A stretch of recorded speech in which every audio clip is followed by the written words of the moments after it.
Hey, thanks for clicking. My name is Joe Fritz, also known as PerAfterKey, at least on the internet.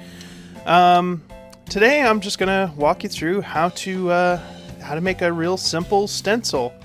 I use stencils to make paintings that I sell at conventions, and I thought it'd be kind of fun to just show other people what I do, what my process is.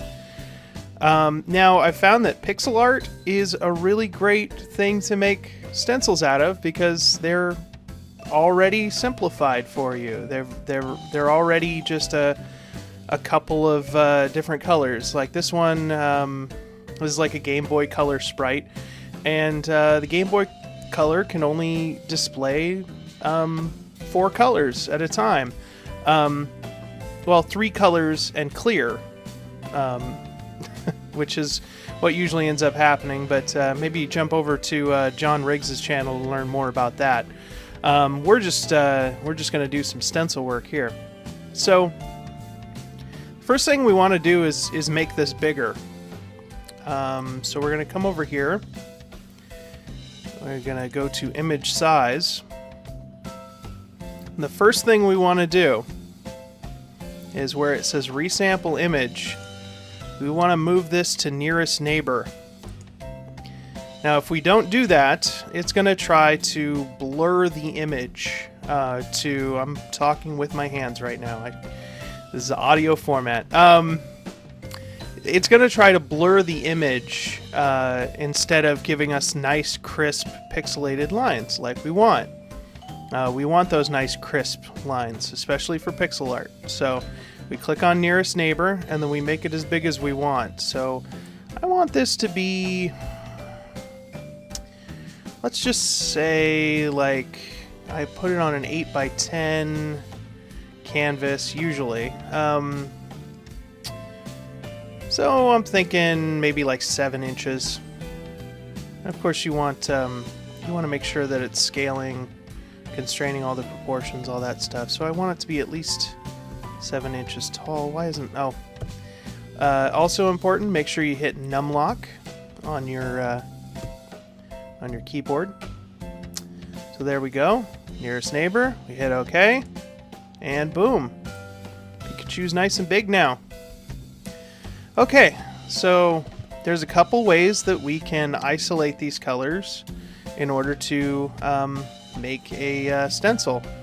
The first thing you can do is basically just take this image and print it off.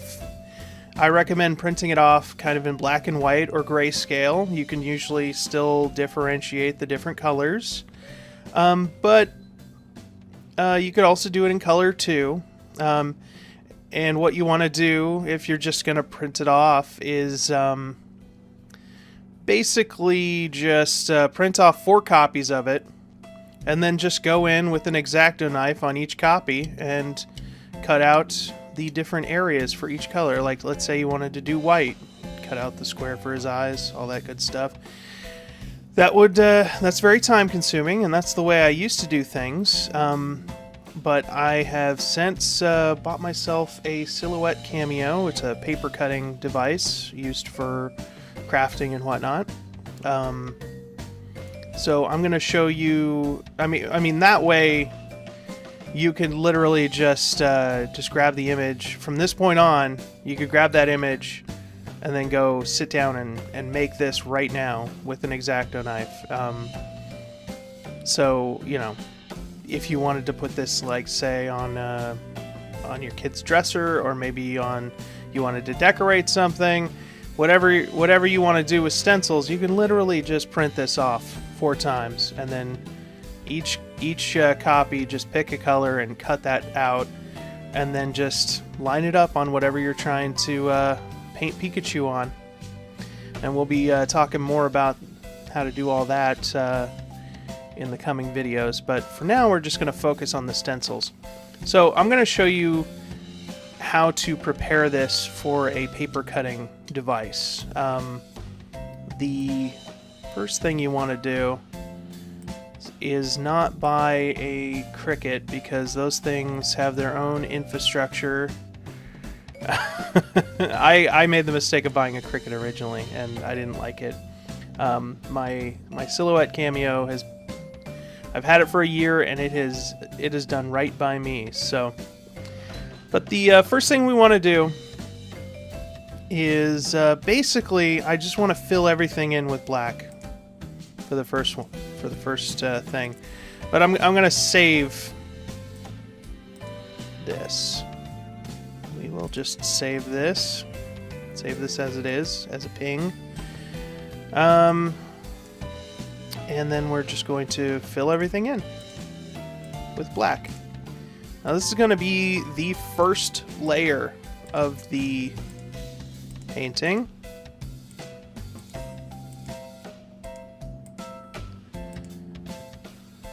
And I usually make the first layer white. But given that white is such a crucial part of this, like for the gleam on the eyes, the pattern on the tail over here, all that stuff, I think I will make the bottom layer yellow. So the whole thing will be filled in with yellow when we go to make our original. You know, there's an easier way to do this, and it's called taking off the contiguous. You click off the contiguous right there. And that was bad. See, that's one of the dangers of using contiguous. We're going to go ahead and undo that. Undo is your friend. So we're going to fill those in. We're going to fill in the yellow. And then we're going to turn contiguous back on. Boop, boop, boop, boop, boo. And these little bits here are probably not going to matter all that much, so don't worry too much about this stuff. As long as we have this large black area, we're going to be fine. We're going to save as. You can see I've already got some sprites and stuff made up. Some of them are, before I figured out, just do it in black, and that way the program you're using can see it better. But now I do things in a way that works. This is kind of like last year when I was learning to use the program. I was just filling it in like this.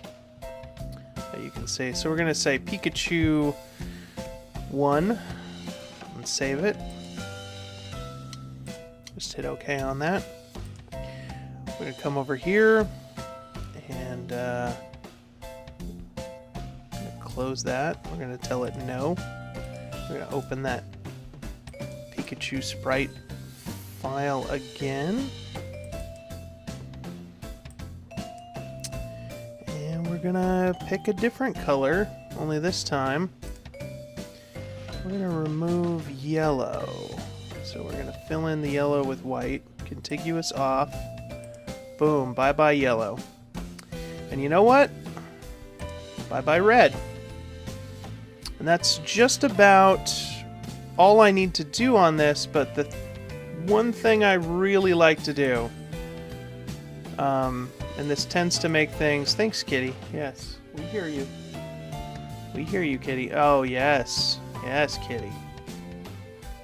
Well, 5 pixels should be fine.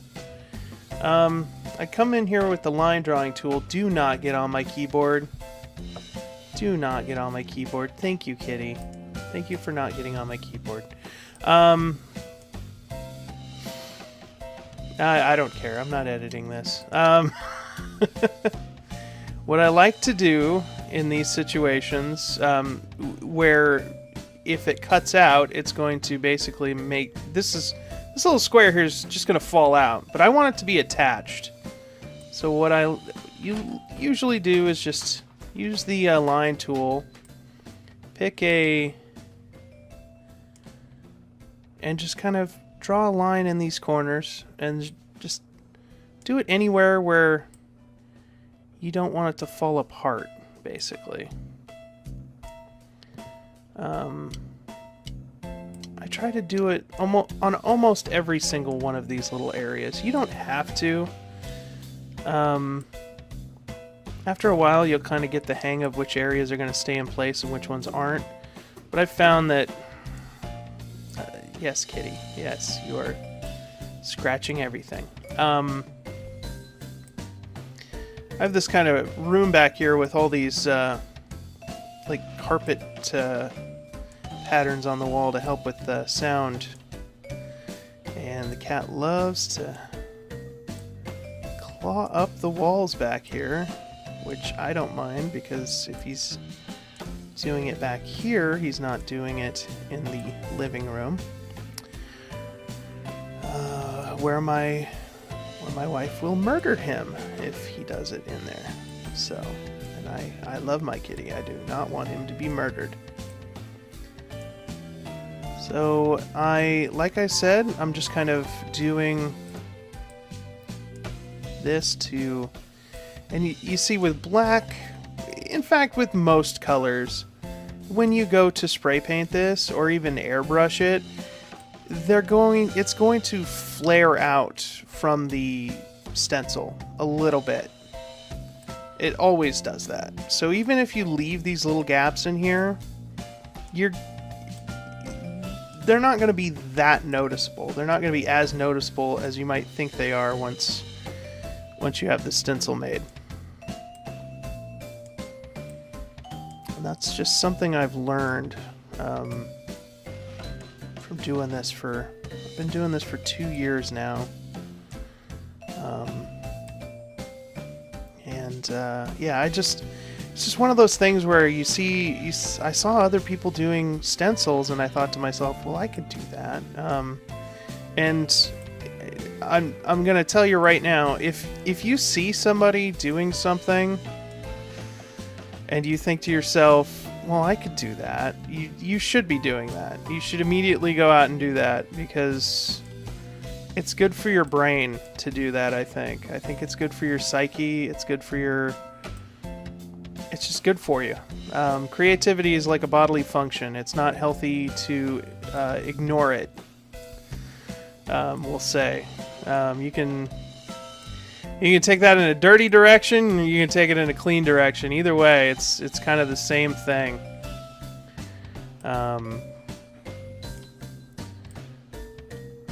thought recording this at night would mean less sound pollution, but I was wrong. Okay, so that's done. We're going to come in here. And we're going to fill path, and that's going to fill up all of these things that I did. I'm going to go 100%. We're not going to feather it or anything. I'm hoping it'll fill in with white, but let's find out. Boom. And then you come over here to paths and just go delete path. And boom. You've got a Pikachu with plenty of little gaps and doodads for you to, so that these single pixel areas will stay in place after it goes through and cuts all this stuff out. So there you go. We're going to go ahead and save this. Save as. Come down here. Pikachu. But we're going to call this number 2.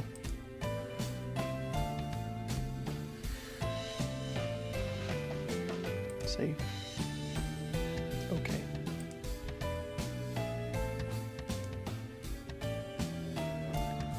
And then we go here. No, I don't want to save it. Very important to not save over the top of the good one. I'm going to go to open. Yeah, we don't want to save over this one, because this is where we're getting all this information from. Otherwise, we'll have to re-download it and make sure it's the same size, and it's probably best just to start over at that point. Again, this is something else that I've learned over the years. So we're going to switch this to white, and we got contiguous off. This time we're going to do these kind of orangey red areas. So we're going to get rid of that, and we're going to get rid of that. We want to look around for any areas that might give us trouble. So we're going to zoom in here. And again, we just these little areas here. We don't want this tab to. After a couple of spray painting sessions, this little tab here will start to peel upward and give us some trouble. So we don't want that to happen. Then over here, same thing. We don't want little bits to start peeling upwards and giving us problems. We want to be able to reuse our stencils when we make them like this, whatever. Okay, I think that's good. And then we right-click, stroke path. Nope. Fill path. Fill path is what we want. Okay. Come over here and just delete this path. Boom. Now, I mean, there's variations in the color here. You can kind of see this white isn't the same as the white of the background. I don't know if that's showing up actually, but once you get it into the program, you'll be able to. I'll show you how you can just adjust the settings so that it's only grabbing these things, and the fact that these are going to be black as soon as I hit this. Nope. Control Z. Switch over to black, and then we do that. Now these are going to be black, and that means that it is going to be real easy to show up in the program. Okay, so the next layer is going to be the white, which means I'm going to turn off this contiguous, and I'm just going to have to fill this in by hand. So, but first, we're going to get rid of the actual black. Boom. No, we're not. You know, okay. Let's do this instead. We're going to fill in that black with yellow. There we go.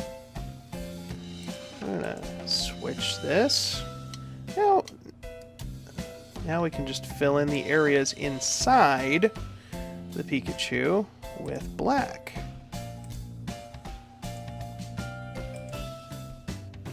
Can't forget his little shine on his eyes. Personally, I think this sprite is the best Pikachu sprite because it is somewhere between his current form.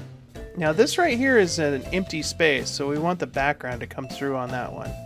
I've made that mistake in the past with stencils that I've done. So that is an empty space. So if you're following along at home and doing this exact same one, that's an empty space. And again,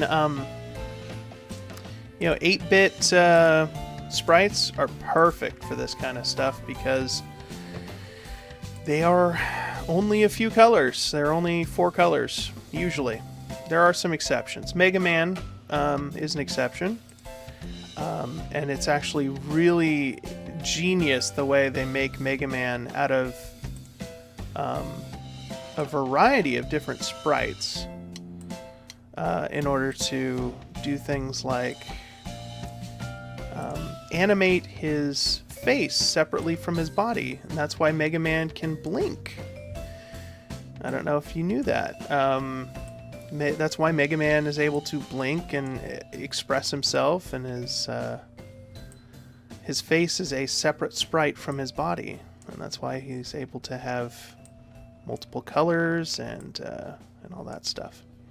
It's actually really cool. I learned that because I followed along on one of John Riggs's tutorials. So check out his channel. I'll have to put the link in the description. I've brought him up twice at this point. He's kind of my booth buddy whenever we go to conventions to sell stuff. I am usually there with him. So, yeah. go. And then we go, we're gonna go to fill path. And we're gonna go okay. And there we go. Now you gotta be careful with that fill path. You gotta make sure that it's the foreground color, this color right here, and the foreground color is checked. And that's this color, so you want to make sure these things match what you're trying to do. So like if I wanted it to be black, I'd say background color, or I'd pick a color, whatever. So we're going to come over here and delete path. Boom. And like I said, once you go in and spray paint this, it's gonna look fine. And I noticed I forgot this thing right here, so let's do that. Go fill path. Boom. You've got this, Travis. There you go. And these things are gonna look like they're touching once you put some spray paint down. And then we're gonna go ahead and save this. I don't know, I hope I've explained this well enough. If not, you know, be sure to ask me questions in the comments below. I'm pretty new at this tutorial stuff. Pretty new at this YouTube stuff, to be honest with you. I'm doing my best here. So yes, absolutely, if you have any questions, please let me know. I'm going to go ahead and save this. Right? Yep. Save. Okay. And close that. No, don't save it.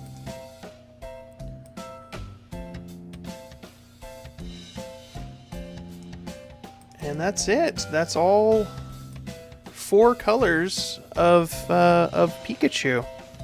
So next I'm gonna go through how to load these into a paper cutting software program. Basically like a CNC program for cutting paper, essentially. I'm gonna show you guys how to use that and how to get these things cut out. That's a pretty simple process. But again, like I said, you could literally just take this image and photocopy it. And you don't even have to do it in color. Do it in grayscale.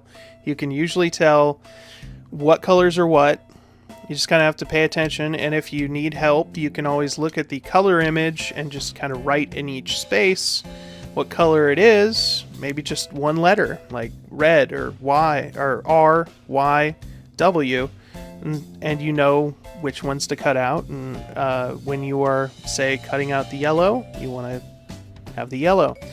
And of course, when you are cutting these out with the X-Acto knife, you kind of want to do the exact same thing that I was doing with this line tool, but you kind of have to do it in your head. You don't want to... You basically want these 2 pieces to be connected over here. This one and this one. You want them to connect. You don't want them to be separated. Otherwise, like I said, if you use the stencil more than once, these two parts are just going to start separating and curling up, especially on just printer paper. You want these to be connected. Definitely. So, and then of course, be mindful of the areas that are supposed to be clear, like this little guy right here. He's supposed to be clear, so when you go to cut out the white, you don't want to cut that out. So that's the basics. I'm probably going to do some more of these tonight, just to get ready. And yeah, so get out there and, you know, make the world a more pixelated place, I guess. I don't know what to say. All right. Thanks for watching. Bye.